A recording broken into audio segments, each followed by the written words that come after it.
Lea Sophie Cramer, Barack Obama oder die Queen, alle haben ihren eigenen Leadership-Style. Wie ihr euren findet, zeigen wir euch in diesem Video. Check it out.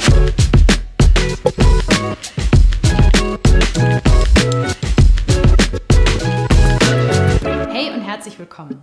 Mit diesem Video könnt ihr anhand von 3 einfachen Schritten euren Leadership-Style finden und verfeinern. Dazu schauen wir erstmal in die Vergangenheit. Was hat euch geprägt? Welche Erfahrungen habt ihr gemacht? Dann schauen wir in die Gegenwart. Wie sieht es aktuell aus?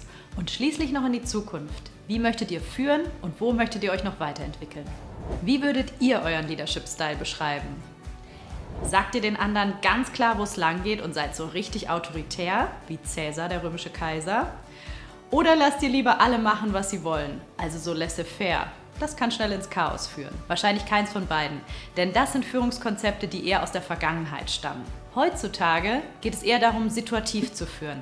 Das heißt, angepasst an die Situation und an die Person. Denn stellt euch mal vor, eine Mitarbeiterin oder ein Mitarbeiter, der ganz neu im Unternehmen ist und unerfahren, braucht wahrscheinlich ein bisschen mehr Anleitung und Unterstützung als jemand, der schon Jahre dabei ist. Natürlich gibt es auch allgemeine Prinzipien, die für gute Leader wichtig sind. Welche verraten wir euch in diesem Video. Jetzt geht es um euren individuellen Leadership-Style. Denkt daran, Menschen sind ziemlich unterschiedlich und auch wenn ihr Lea Sophie Cramer oder Tarek Müller für ihren Führungsstil bewundert, geht es nicht darum, sie 1:1 zu kopieren. Was ihr allerdings machen könnt, ist, dass ihr euch überlegt, welche Aspekte an ihnen findet ihr besonders inspirierend und davon lernt. Werfen wir mal einen Blick in die Vergangenheit. Wo kommt ihr her? Zeichnet euch dafür einfach eine Timeline auf der ihr alle Ereignisse und Personen eintragt, die euch in Bezug auf Leadership geprägt haben. Das kann positiv sein, aber auch negativ. Zum Beispiel die erste Chefin, die streng aber gerecht war, oder der Opa, der bei Wanderungen die ganze Familie zu Höchstleistungen angespornt hat. Nun sind wir in der Gegenwart und ihr könnt natürlich selber reflektieren, wo steht ihr gerade, wie ist euer aktueller Leadership-Style. Was unheimlich hilfreich ist, wenn ihr euch noch Feedback von anderen einholt. Denn so bekommt ihr eine neue Perspektive und deckt außerdem Blindspots auf. Mit diesen 3 Fragen könnt ihr euch ganz gezielt Feedback einholen. Frage Nummer 1. Wo liegen deiner Meinung nach meine Stärken? Kannst du mir Beispiele dafür nennen? Frage Nummer 2.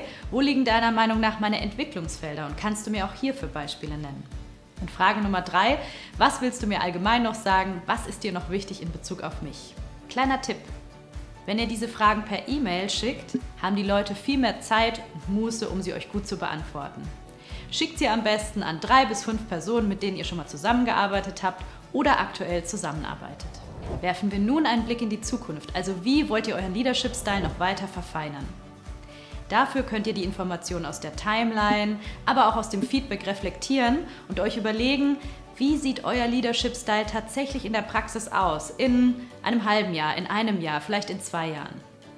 Was ihr machen könnt, um das Ganze visuell zu unterstützen, ist, dass ihr euch ein Vision Board erstellt. Also eine Art Collage mit Fotos, mit Bildern, mit Symbolen, mit Icons vielleicht, die euch immer daran erinnert, wo wollt ihr hin. Natürlich könnt ihr euer Vision Board jederzeit weiterentwickeln oder auch mal ein ganz neues kreieren.